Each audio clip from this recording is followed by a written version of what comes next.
এমন মানুষ আছে কি না কথা বলতে পারে না? এমন অনেক মানুষ যার হাত নাই, এমন অনেক মানুষ যার দুইটা পা নাই। এ ভাই বাবা, আল্লাহ ইচ্ছা করলে আপনাকে আমাকেও অন্ধ বানাইতে পারতেন। আল্লাহ ইচ্ছা করলে আপনাকে আমাকেও বোবা বানাইতে পারতেন। আল্লাহ ইচ্ছা করলে আপনাকে আমাকে আতুর ল্যাংরা বানাইতে পারতেন। না না, দয়ার মালিক আপনাকে আমাকে অন্ধ বানায় নাই, আতুর ল্যাংরা বানায় নাই, বোবা বানায় নাই।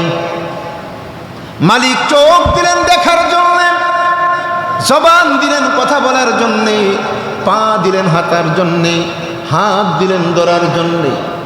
আল্লাহ বলে, গোলাম আমি আল্লাহ তোমারে চোখ দিলাম, তোমারে নিয়ামতটা দিলাম, চোখ দিয়া তুমি গুনাহ কইরো না। আমি আল্লাহ তোমারে জবান দিলাম, জবানটা দিয়া গুনাহ কইরো না। আমি আল্লাহ তোমারে পা দিলাম, পা দিয়া গুনাহ কইরো না। আমি আল্লাহ তোমারে হাত দিলাম, হাত দিয়া গুনাহ কইরো না। এরে বান্দা, আমি আল্লাহর নিয়ামত দিয়া যদি গুনাহ করো, আমি আল্লাহ কিন্তু তোমাকে ছাড়বো না। ছাড়বে নাকি? আল্লাহ ধরবে না? আল্লাহ ধরবেন, আল্লাহ হিসাব নিবেন, বিচার করবেন, আল্লাহ বিচার করবেন।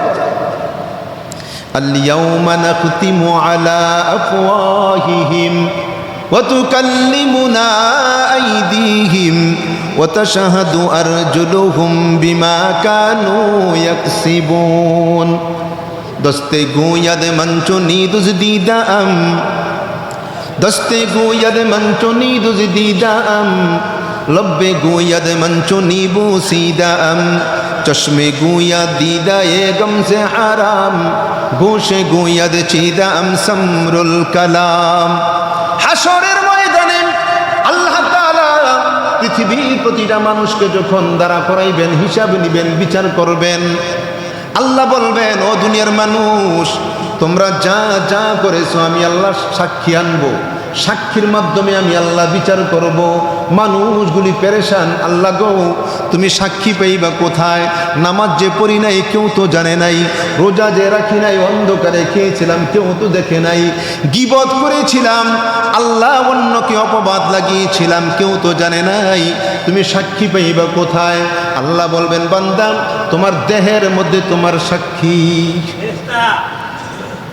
এ বান্দা, আল্লাহ বলবেন, বান্দা জবান দিয়া কথা বলতে পারবে না, আল্লাহ জবানের মধ্যে মোহর মেরে দিবে। আপনার আমার চোখগুলি কথা বলা শুরু করবে, চোখগুলি বলবে, আল্লাহ তোমার এই বান্দাকে তুমি যে চোখ দিয়েছিলা, এই চোখ দিয়া মোবাইলের মাধ্যমে এই গুনাহ করেছিল, চোখ দিয়া রাস্তার মধ্যে এই গুনাহ করেছিল, চোখ দিয়া এই গুনাহ করেছিল। চোখগুলি বলে দিবে, আমি এই ঠোঁটগুলি দিয়া কি কি কথা বলেছিলাম, কার নামে গীবত করেছিলাম, কার নামে অপবাদ লাগিয়েছিলাম, আমি কয়টা মিথ্যা কথা বলেছিলাম, আমার ঠোঁটগুলি বলে দিবে। আল্লাহ তাআলা পা দিলেন, এই পা দিয়া হেঁটে হেঁটে আমি কোথায় গিয়েছিলাম, অন্যায়ের কাজে গিয়েছিলাম নাকি নেকের কাজে গিয়েছিলাম, আমার পাগুলি সব কিছু বলে দিবে। আমার মালিক আমাকে হাত দিয়েছেন, হাতগুলি বলে দিবে, হাত দিয়ে আমি কি কি করলাম, কোন নেকের কাজ করলাম, কোন গুনার কাজ করলাম, হাতও বলে দিবে, সব বলে দিবে, সব কিছু বলে। দোস্ত, এই জন্য নিয়ত করি, আমরা সবাই নিয়ত করি, জবানটা দিয়ে আর গুনাহ করব না, বলে ইনশাআল্লাহ। নিয়াদারি নেহি हमको जरूरत, गुलाम अपना बना हमको खुदाया।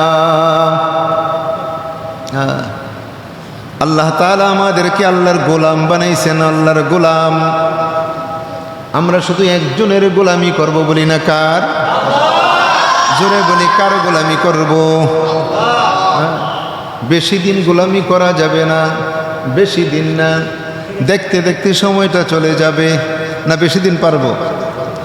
দেখতে দেখতে শিশুকাল গেল, কিশোরকাল গেল, যৌবনকাল গেল, দাড়ি পেকে গেছে, হঠাৎ করে চোখ দুইটা বন্ধ হয়ে যাবে, হঠাৎ করে চোখ দুইটা বন্ধ হয়ে যাবে। চোখ দুইটা যখন বন্ধ হয়ে যাবে, আমাদের সামনে একটাই ঠিকানা, যার নাম কবর। প্রত্যেকের ঠিকানা এক, রাজা, বাদশা, ফকির, ধনী, গরিব, মালিক, শ্রমিক, সকলের বাড়ি, সকলের ঘর কবর, নাকি? রাজা যাবে কবরে, প্রজা যাবে কবরে, ধনীও কবরে, গরিবও কবরে, ফকিরও কবরে, সুন্দর মানুষ কবরে, কালো মানুষও কবরে, সব মানুষ কবরে। সকলের বাড়ি এক বাড়ি, চতুর্দিকে মাটি আর মাটি। দুনিয়ার কোনো বাড়ি ওইখানে থাকবে না, কাজেও লাগবে না। না কাজে লাগবে বলেন? কোনো কাজে লাগবে না। অল্প কয়েকটা দিন যদি মালিকের গোলামি করে যাইতে পারি, আপনিও যাবেন কবরে, আমিও যাব কবরে। কবরে যাওয়ার পর আমার আল্লাহ ঘোষণা করবেন, নামাজি মানুষ, দিনদার, পরহেজগার, আল্লাহওয়ালারা যখন কবরে যাবে, আমার আল্লাহ ঘোষণা করবেন, ফেরেশতারা যাও, আমার বান্দা, আমার বন্ধু কবরে চলে আসছে, কবরটা জান্নাতের বাগান করে দাও। যারা দুনিয়ার মধ্যে আল্লাহর গোলামি করবে, যারা দুনিয়ার মধ্যে কার গোলামি? আল্লাহ গোলামি করবে, আল্লাহর কুদরতি কদমের মধ্যে সেজদা দিবে, আল্লাহর গোলামি করার পর সে যখন কবরে যাবে, আল্লাহ বলবেন, ফেরেশতারা শোনো গো, আমার যেই বান্দা বান্দি দুনিয়ার মধ্যে আমি আল্লাহর গোলামি করছে, এরা কবরে আসার সাথে সাথে গোলাম না, এরা আমার বন্ধু। আমার বন্ধু কবরে আসছে। আর বন্ধু যখন বন্ধুর বাড়িতে যায়, বন্ধু যদি বন্ধুর বাড়িতে যায়, বন্ধুর অনেক দায়িত্ব হয়ে যায়। বন্ধুর জন্য সুন্দর বিছানা, বন্ধুর জন্য সুন্দর সুন্দর খাবার, দামি দামি খাবার, ভালো আপ্যায়ন করে না? আল্লাহ বলবেন, ফেরেশতারা যাও, আমার বন্ধু কবরের মধ্যে চলে আসছে, আমার বন্ধুর কবরে জান্নাতের বিছানা বিছাইয়া দাও, আমার বন্ধুর কবরটা নুরানি করে দাও, আমার বন্ধুর কবরের সাথে জান্নাতের সম্পর্ক করে দাও। এমন আরামের বিছানা কবরের মধ্যে হবে, ওই কবরে এমন সুন্দর সুঘ্রাণ, এমন সুন্দর সুঘ্রাণ, এমন নুরানি কবর হবে। আল্লাহওয়ালারা কবরে যাবে, বিছানা পাওয়ার সাথে সাথে একটা ঘুম দিবে, এক ঘুমে শত শত হাজার হাজার বছর পার হয়ে যাবে, এক ঘুমে একেবারে কিয়ামত। কবরে আর কোনো কষ্টই নাই। এই জন্য আল্লাহওয়ালারা বলেন কি, যে দুনিয়াটা হলো মুসলমান মুমিনের জন্য একটু কষ্টের জায়গা। কষ্ট করার পর একটু বিশ্রাম করতে হয় না? বিশ্রাম করার জায়গাটা হলো কবর, এক ঘুম দিবে বিশ্রাম। আর আবার আরাম করার জায়গা শান্তি, সুখ করার জায়গা হলো জান্নাত। জান্নাতের মধ্যে গিয়ে আরাম করবে, সুখ করবে, সব করবে। আল্লাহ যেন আমাদেরকে মাফ করে দেন, আল্লাহ যেন আমাদেরকে জান্নাতি বানাইয়া দেন, আল্লাহ যেন আমাদের সবাইকে কবুল করে। আল্লাহর ঘর মসজিদ। আপনাদেরকে লম্বা আলোচনা করব না, শুধু একটা হাদিস শোনাইব, একটা হাদিস শোনানোর পরে কয়েকটা কথা বলে দোয়া করে দেব। কি বলেন আপনারা? লম্বা ওয়াজের দরকার নেই, একটা হাদিসে শুধু শোনাই। আল্লাহর নবী সাল্লাল্লাহু আলাইহি ওয়াসাল্লাম, নবীজির আমল ছিল কি? নবী তো ইমাম ছিলেন। নবী কি ছিলেন? ইমাম, ইমামুল আম্বিয়া, ইমামুল মসজিদ, মসজিদের ইমাম। আমরা অনেকে বলি যার নাই কোনো গতি সে করে ইমামতি, বলি নাউজুবিল্লাহ। ইমাম হলেন বিশ্ব নবী, নবী ইমাম ছিলেন। এখন যারা ইমামতি করেন, নামাজ পড়ান, তারা সরাসরি নবীর ওয়ারিস। সুবহানাল্লাহ বলেন। অনেকে আপনাদের এলাকায় নাই, আপনাদের ইমাম সাহেব তো আমার কাছে মাশাআল্লাহ আপনাদের খুব প্রশংসা করে, আপনাদেরও খুব প্রশংসা করে যে আমার মুসল্লিরা খুব ভালো, আলহামদুলিল্লাহ, মাশাআল্লাহ, আপনাদের অনেক প্রশংসা করে।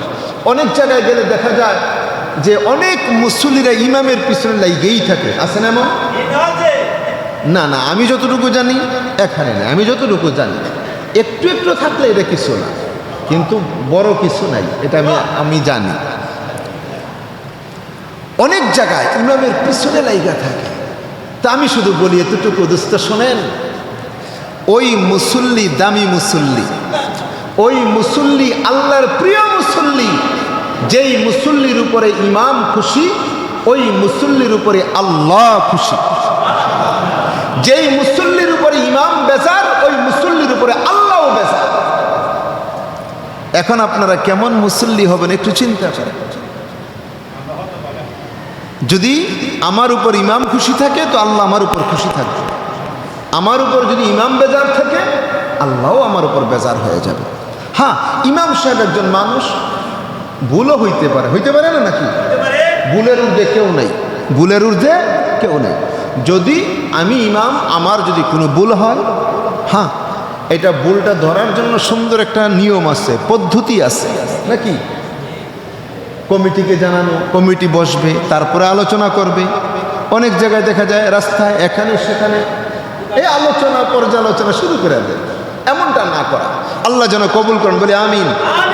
কারণ যারা ইমাম তারা নবীর ওয়ারিস। তারা কার ওয়ারিস? কারণ নবী কি ছিলেন? বলেন, নবী কি ছিলেন? আমি হাদিসটা বলতেছি, নবী ইমামতি করতেন, কিন্তু নবী যে ইমামতি করতেন, নবী 5 ওয়াক্ত নামাজ সময় মতো আইসা পড়াইতেন, সময় মতো আইসা পড়াইতেন। আচ্ছা, নবীজি জাস্ট টাইমে আইসা ইমামতি করতেন, মাঝে মধ্যে কি 2-1 মিনিট লেট হইতো না? মাঝে মধ্যে 2-1 মিনিট দেরি হইতো। আর ওই সময় তো 2-1 মিনিট এমন গরিবর ছিল না, তারা সময় দেখা, সূর্য দেখা তখন তারা নামাজ পড়ত, এমন তো ঘড়ি তো আর ছিল না। নবী সাল্লাল্লাহু আলাইহি সাল্লামের একটা আমল ছিল, নবীজি কি করতেন? এশার নামাজ পড়তেন। এশার নামাজ পড়ার পরে তিনি তাহাজ্জুদ নামাজ পড়তেন, বা কখনো একটু ঘুমাইতেন, তাহাজ্জুদ নামাজ পড়তেন, একটু ঘুমাইতেন, ঘুম থেকে উঠে তাহাজ্জুদ পড়তেন। তাহাজ্জুদ পড়তে পড়তে পড়তে পড়তে ফজরের আজান, একদম আজান পর্যন্ত তাহাজ্জুদ পড়তেন। তাহাজ্জুদ নামাজ শেষ করতেন কখন? ফজরের আজান দিলে। ফজরের আজান দেওয়ার পরে নবী সাল্লাল্লাহু আলাইহি সাল্লাম 2 রাকাত সুন্নত পড়তেন। সুন্নত পড়ার পরে আবার একটু ঘুমাইতেন, ঘুম থেকে উঠে গিয়ে ওযু করে জামাত পড়াইতেন। বুঝছেন কথাটা? নবীজি একটু এশার পরে একটু ঘুমাইতেন, তারপরে উঠে তাহাজ্জুদ পড়তেন। তাহাজ্জুদ পড়তে পড়তে পড়তে পড়তে একেবারে ফজরের আজান, আজান দিলে সুন্নত পড়তেন, সুন্নত পইরা ঘুমাইতেন, ঘুম থেকে আবার একদম সময় মতো উঠে গিয়ে জামাত পড়াইতেন। এইটা নবীজির আমল ছিল। একদিনের ঘটনা, ফজরের সময় হয়ে গেছে, এমন অবস্থা যে ফজরের সময় হইছে মানে পূর্ব দিকে সাদা হয়ে যাচ্ছে, কিন্তু এখনো ইমাম সাহেব আসতেছে না। ইমামকে নবীজি, আমাদের নবীজি এখনো আসতেছে না। সবাই আশ্চর্য, ঘটনা কি? নবী আসে না কেন? কারণ নবীজির ঘুমটা একটু বেশি হয়ে গেছিল ওই দিন, নবীজি আসতেছে না। এমন অবস্থা যে পূর্ব দিকে যেন সাদা হয়ে যাচ্ছে। নবী তাড়াহুড়া করে আসছেন, আইসেই দাঁড়িয়ে গেছেন, তাড়াতাড়ি ইকামত দাও। আল্লাহু আকবার। ফজর নামাজে দাঁড়িয়ে গেলেন। ফজর নামাজের কেরাতটা কি ছোট হয় না একটু লম্বা হয়? সবাই বলেন লম্বা হয়।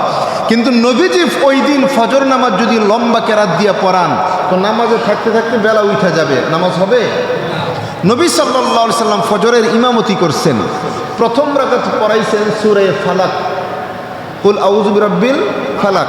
দ্বিতীয় রাকাতে পড়ছেন কুল আউযু বিরাব্বিন নাস। তাও একটু তাড়াতাড়ি পড়ছেন যেন নামাজ তাড়াতাড়ি হয়ে যায়।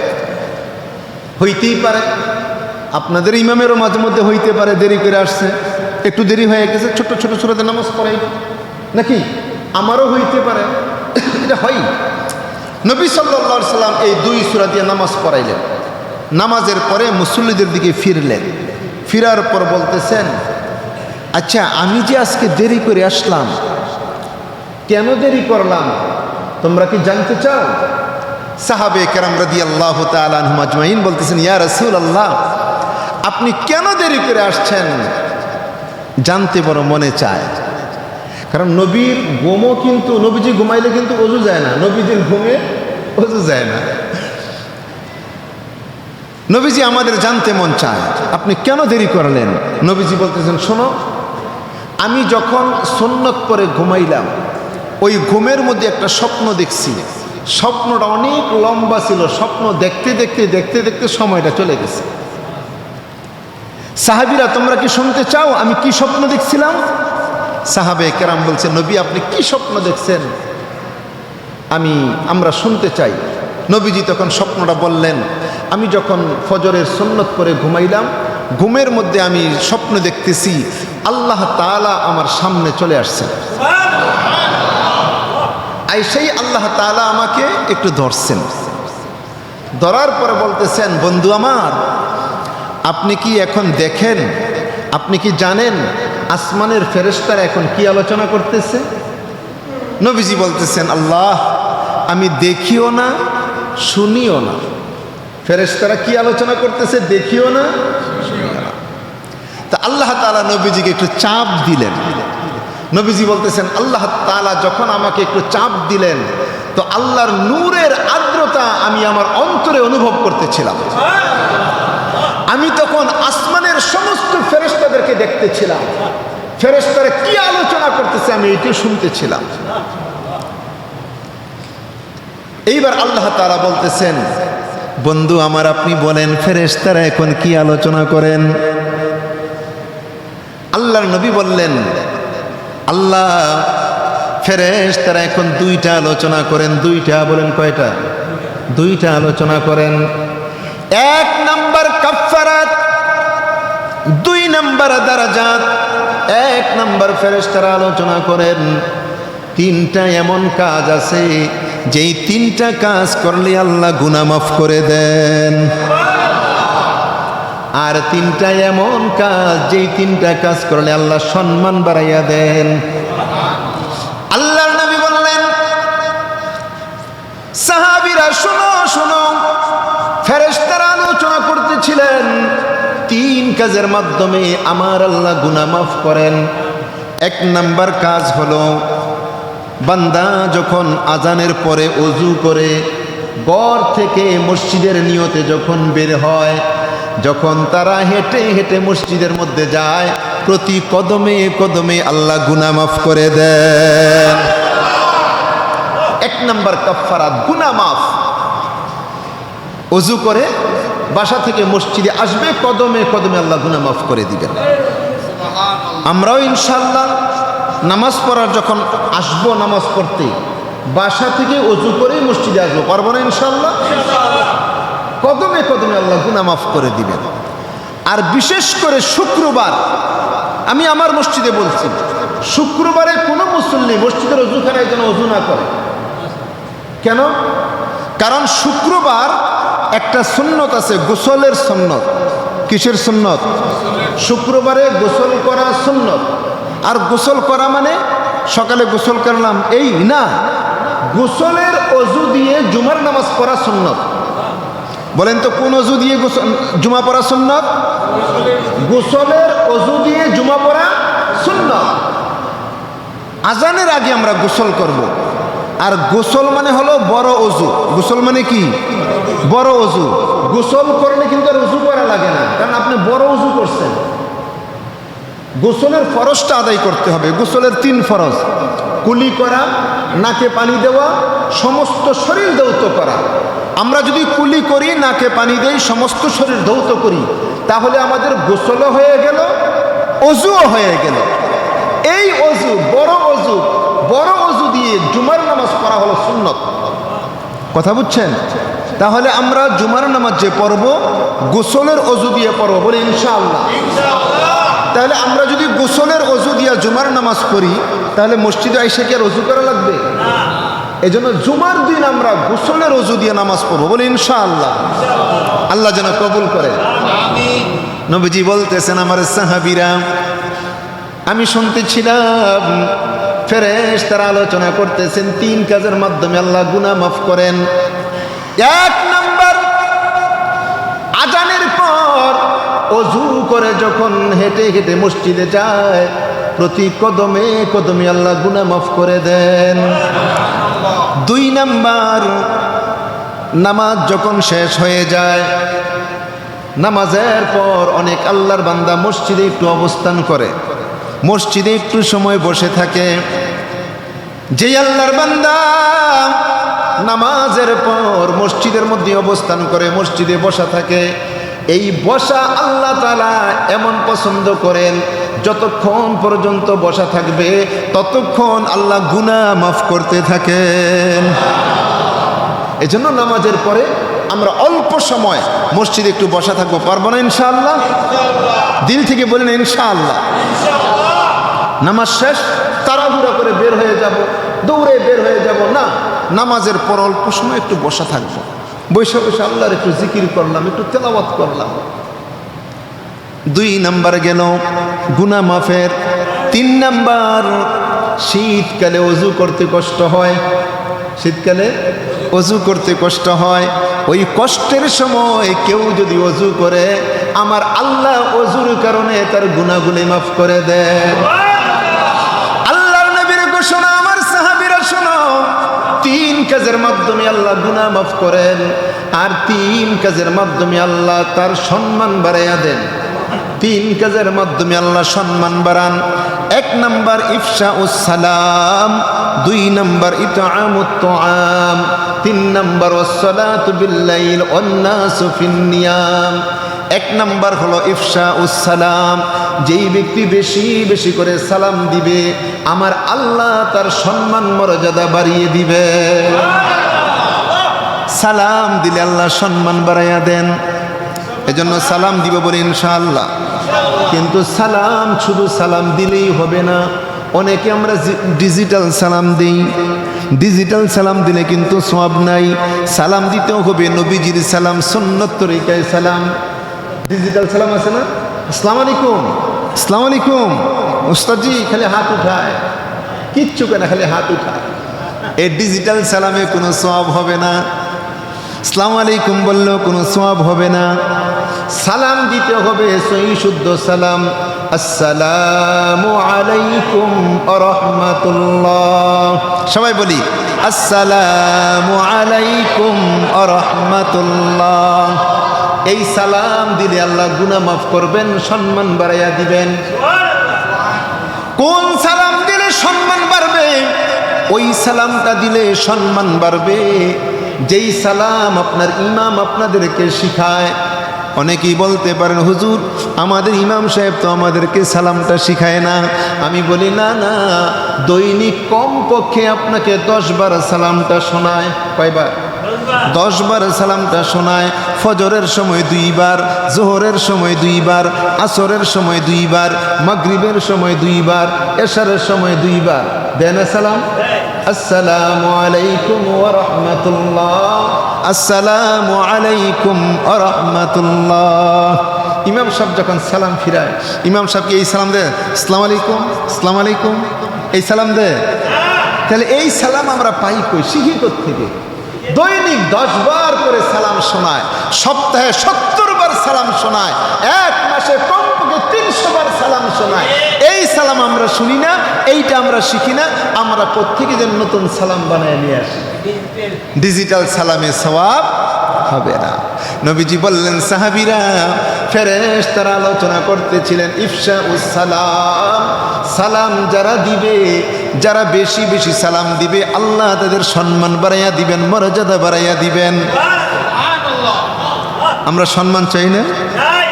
এজন্য সালাম দিতে পারবো ইনশাআল্লাহ। কে কাকে সালাম দিবে অনেক টেনশনে পড়ে যাই। ছোটরা সালাম দিবে নাকি বড়রা সালাম দিবে, পুরুষ সালাম দিবে নাকি মহিলা সালাম দিবে, সন্তান সালাম দিবে নাকি মা বাবা সালাম দিবে, অনেক সময় আমরা টেনশনে পড়ি। না না, টেনশন নাই, যে আগে সালাম দিবে সেই বেশি সওয়াব পাবে। আমি যদি আগে সালাম দেই আমি বেশি সওয়াব পাইব। এই জন্য মুরব্বীরাও সালাম দিবে, আবার ছোটরাও বড়দেরকে দিবে, বড়রাও ছোটদেরকে দিবে, ইমাম মুসল্লিদেরকে সালাম দিবে, মুসল্লিরা ইমামকে সালাম দিবে, স্ত্রী স্বামীকে সালাম দিবে, স্বামীও স্ত্রীকে সালাম দিবে, মা বাবা সন্তানকে সালাম দিবে, আবার সন্তানরাও মা বাবাকে সালাম দিবে, নাকি ইনশাআল্লাহ? আমরা বড়রা যদি সালাম দেই সম্মান বাড়াই দিবেন কে? আমি আমি যদি আমার সন্তানকে সালাম দেই, এইবার সন্তান চিন্তা করবে আমার আব্বু আমাকে সালাম দে, না না আমি আমার আব্বুকে সালাম দিব। আমি যদি ছোটদেরকে সালাম দেই, ছোটরা তখন মনে মনে চিন্তা করবে মুরব্বী আমাকে সালাম দিয়েছেন, আমি কাল থেকে মুরব্বীকে আগে আগে সালাম দিব, তাই না? সম্মান কমবে না বাড়বে? নবীজি বললেন আমার সাহাবীরা, তিন কাজের মাধ্যমে আল্লাহ তাআলা সম্মান বাড়ান। এক নাম্বার হলো সালাম, দুই নাম্বার হলো ইতআমুত তাআম, দুই নাম্বার ইতআমুত তাআম মেহমানদারি। দুই নাম্বার মেহমানদারি। যেই ব্যক্তি মেহমানদারি বেশি করবে, মানুষকে সাধ্যমতো মানুষকে খাওয়াইবে, মানুষকে খাওয়ায়, কৃপণতা করে না, সাধ্য অনুযায়ী মেহমানদারি করে।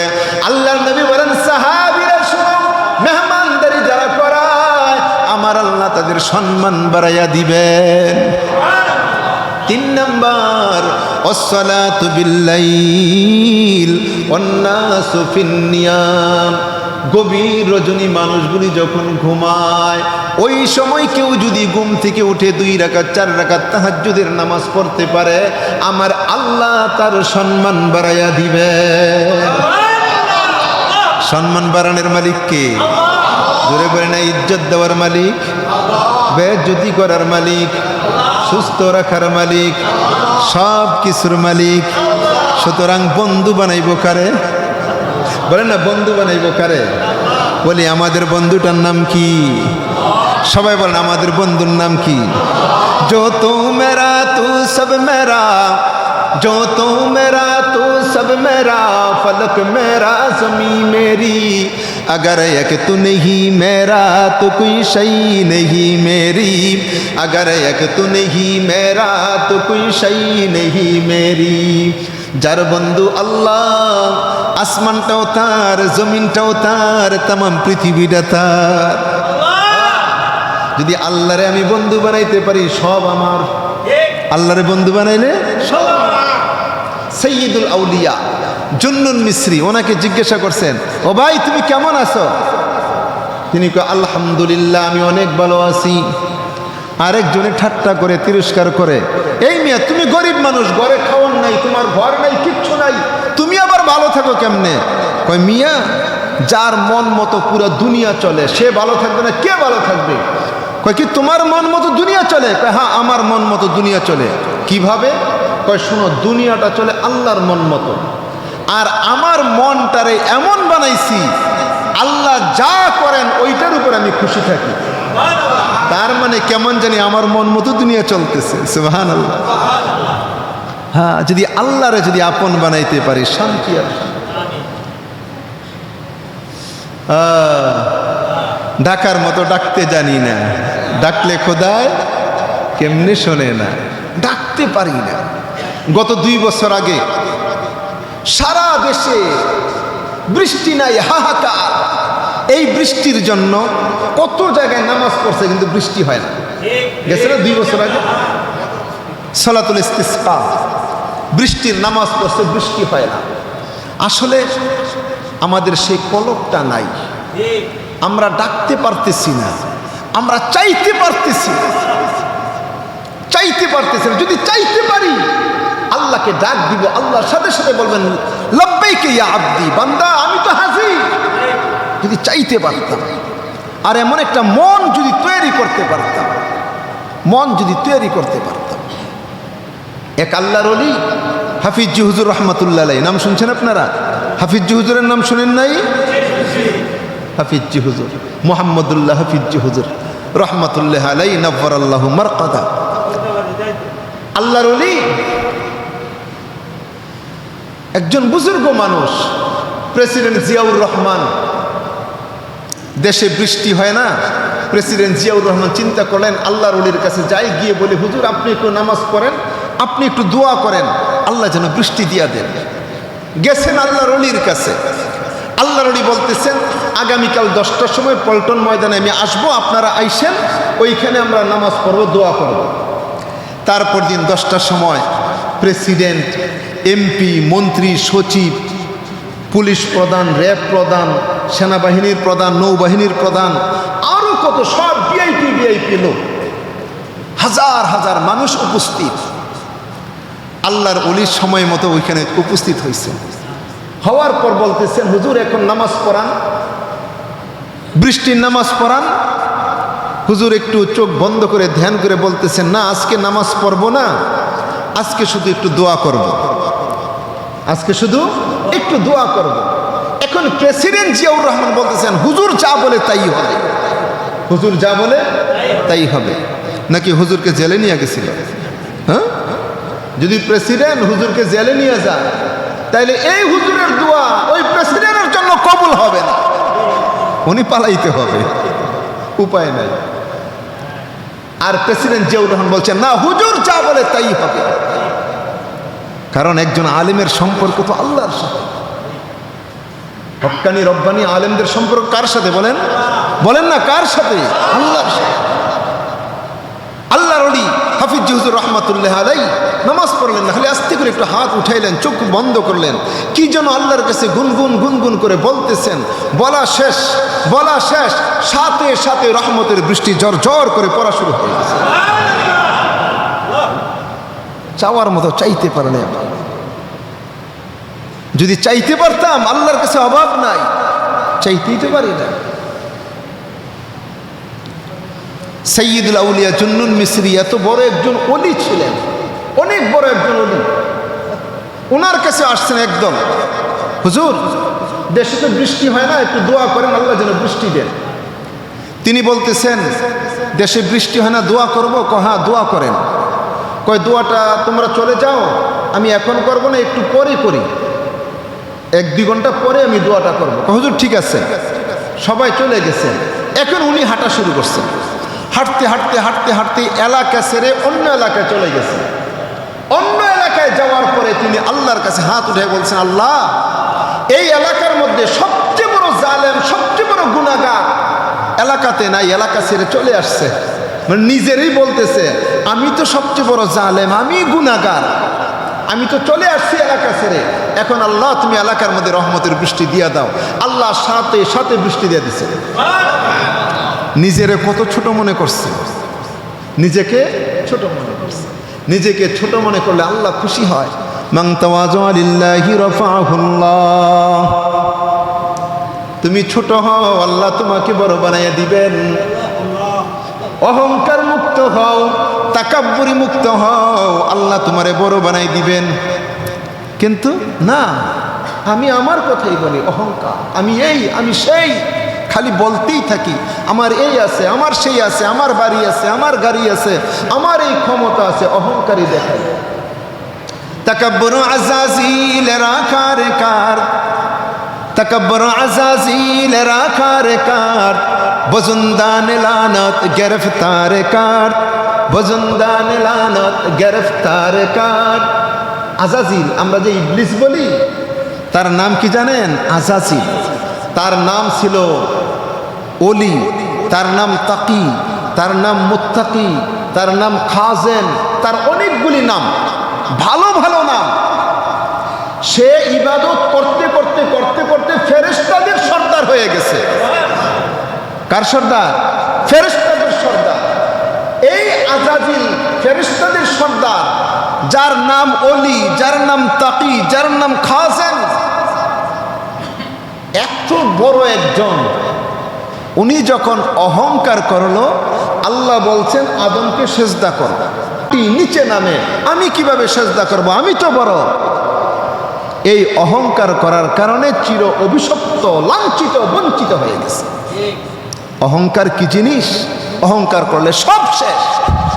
অহংকার করা যাবে না, তাকাব্বুরি করা যাবে না, নিজেকে বড় মনে করা যাবে না। যদি নিজেকে ছোট মনে করতে পারি তো আল্লাহ আমাদেরকে বড় বানিয়ে দেবে, আল্লাহ আমাদেরকে বড় বানিয়ে দেবে। দোস্ত, দুনিয়ায় কেউ থাকবে, কেউ না। যতদিন দুনিয়ায় থাকব ততদিন একটু চিন্তা করব, চোখটা কে দিয়েছেন বলেন তো? চোখটা কে দিয়েছেন? জবানটা কে দিয়েছেন? হাতটা কে দিয়েছেন? পাটা কে দিয়েছেন? এই দেশের মধ্যে এমন মানুষ আছে কি নাই যার চোখ নাই? এমন মানুষ আছে?